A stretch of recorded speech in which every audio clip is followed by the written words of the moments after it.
Assalamualaikum warahmatullahi wabarakatuh. Shalom, Om Swastiastu, Namo Buddhaya, salam kebajikan. Yang terhormat Ibu Nani Pangestuti selaku dosen pengampu mata kuliah Perlindungan Anak.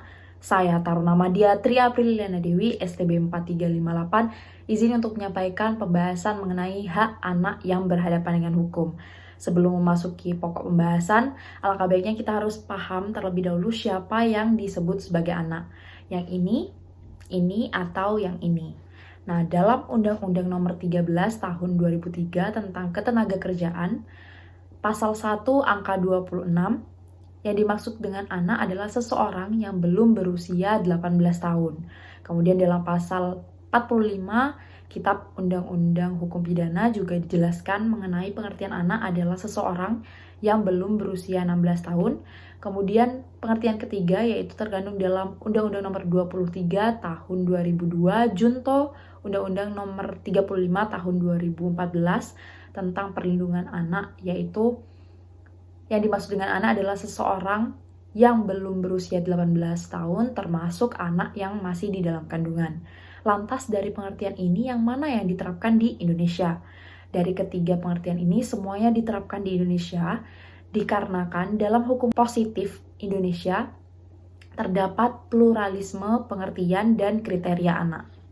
Selanjutnya yaitu anak yang berhadapan dengan hukum atau ABH itu terdiri dari 3. Yang pertama, anak yang berkonflik dengan hukum atau disebut dengan anak. Kemudian yang kedua, anak yang menjadi korban tindak pidana disebut dengan anak korban. Dan yang ketiga yaitu anak yang menjadi saksi tindak pidana disebut sebagai anak saksi. Nah, selanjutnya dalam Undang-Undang SPPA yaitu Undang-Undang Nomor 11 Tahun 2012 mengatur tentang asas sistem peradilan pidana, yaitu ada 10 asas tercantum dalam pasal 2. Yang pertama yaitu perlindungan. Yang dimaksudkan di sini adalah semua tindakan yang dilakukan kepada anak itu tidak boleh mengandung kekerasan terhadap psikis maupun fisik anak. Kemudian yang selanjutnya yang kedua yaitu keadilan. Yang dimaksudkan di sini adalah semua proses penyelesaian perkara harus bersifat atau mengandung asas keadilan terhadap anak.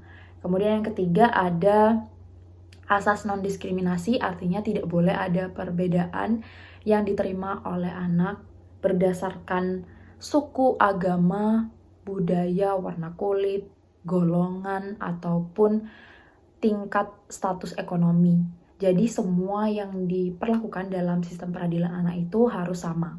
Nah, selanjutnya ada asas kepentingan yang terbaik bagi anak. Yang dimaksudkan di sini adalah segala pengambilan keputusan harus berdasarkan kelangsungan hidup dan perkembangan anak.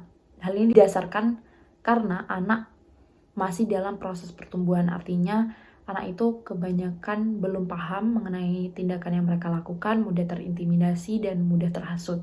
Jadi semua tindakan yang kita lakukan kepada anak harus berpengaruh baik terhadap masa depannya.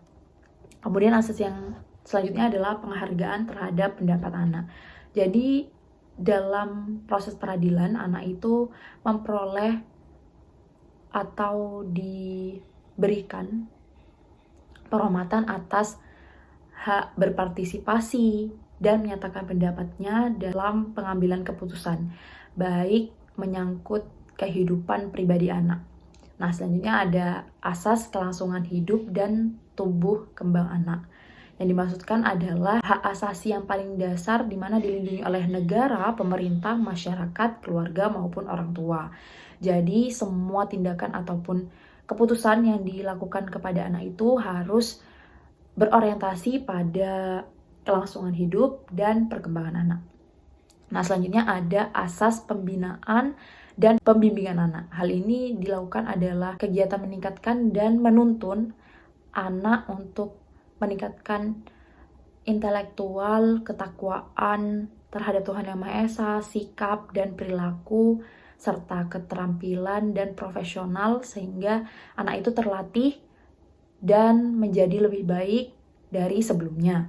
Nah, kemudian ada juga asas proporsional, artinya semua keputusan dan tindakan yang dilakukan kepada anak itu harus sesuai dengan keperluan ataupun kebutuhan, dan umur serta kondisi anak. Nah, selanjutnya ada asas perampasan, kemerdekaan, dan pemidanaan sebagai upaya akhir. Yang dimaksudkan di sini karena anak itu seharusnya tidak memperoleh atau tidak boleh dirampas kemerdekaannya, terkecuali hal ini terpaksa guna kepentingan penyelesaian perkara. Nah, selanjutnya ada asas penghindaran pembalasan. Artinya, semua tindakan atau proses peradilan anak itu bukan semata-mata untuk membalas perilaku anak. Jadi, semua tindakan itu dimaksudkan untuk membina dan membimbing anak agar menjadi yang lebih baik.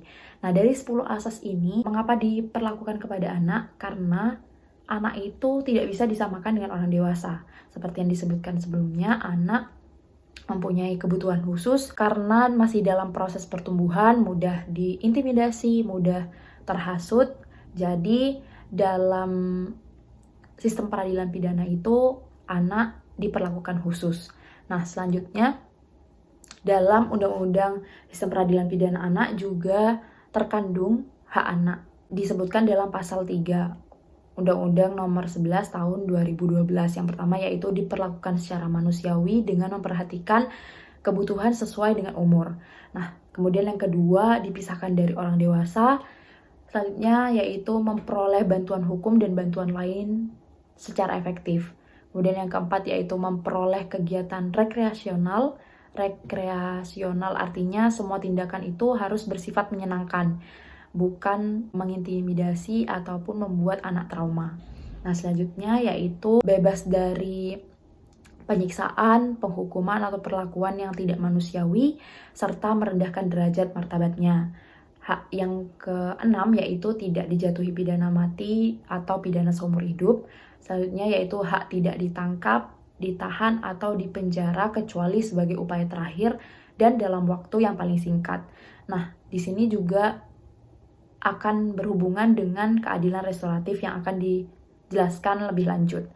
Kemudian ada hak untuk memperoleh keadilan di pengadilan yang objektif atau tidak memihak, serta dilakukan persidangan yang tertutup. Kemudian hak yang selanjutnya adalah tidak dipublikasikan identitasnya. Kemudian ada pula hak memperoleh pendampingan orang tua, wali, pengasuh, atau orang-orang yang dipercaya oleh anak.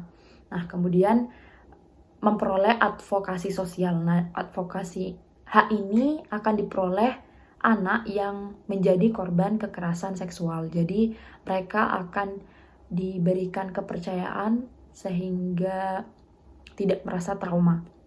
Kemudian ada pula hak untuk memperoleh kehidupan pribadi, memperoleh aksesibilitas terlebih pada anak yang mempunyai kelainan. Nah, selanjutnya ada memperoleh pendidikan, pelayanan kesehatan, dan memperoleh hak lain yang diatur di dalam perundang-undangan. Nah, selanjutnya dalam penyelesaian perkara anak itu harus mengutamakan keadilan restoratif. Artinya harus dilakukan diversi. Apa sih diversi? Diversi adalah penyelesaian perkara yaitu yang semula dari proses peradilan dan diupayakan itu bagaimana tidak perlu melalui proses peradilan. Artinya berdasarkan kekeluargaan dan musyawarah. Nah, tujuan diversi ini adalah mengupayakan keadilan restoratif.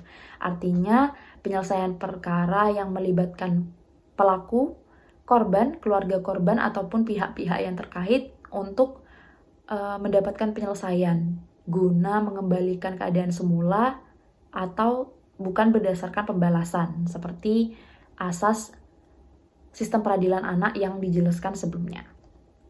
Nah, kemudian ketika diversi itu tidak berjalan dengan lancar, maka perlu penjatuhan pidana kepada anak.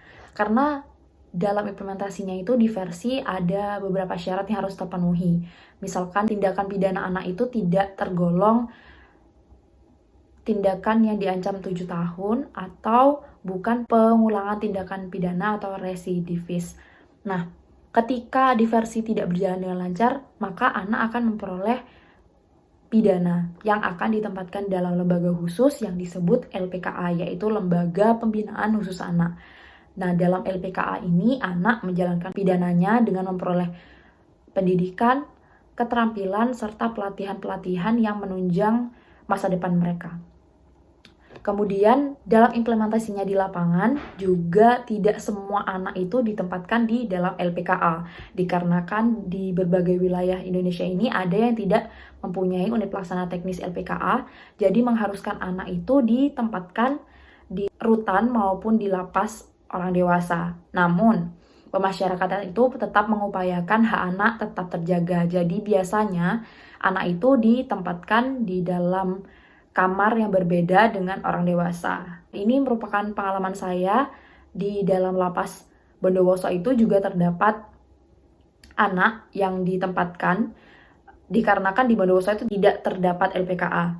Nah, namun dalam menjalankan pidananya itu seorang anak ini dibedakan tempat atau kamarnya dengan orang dewasa. Nah, hal ini terlihat bahwa pemasyarakatan itu sudah berupaya agar pemenuhan hak anak itu dapat terpenuhi, walaupun dalam pelaksanaannya itu masih terdapat kekurangan dan tidak semua hak anak bisa terpenuhi. Namun yang bisa dilihat di sini bahwa adanya upaya dari pemasyarakatan untuk pemenuhan anak, dan hal ini tentu akan dilakukan peningkatan upaya yang dilakukan oleh pemasyarakatan di masa yang akan datang sehingga hak dari anak itu dapat terpenuhi secara maksimal. Nah, mungkin cukup sekian yang bisa saya jelaskan dan sampaikan. Kurang lebihnya mohon maaf. Wabillahi taufiq wal hidayah. Wassalamualaikum warahmatullahi wabarakatuh.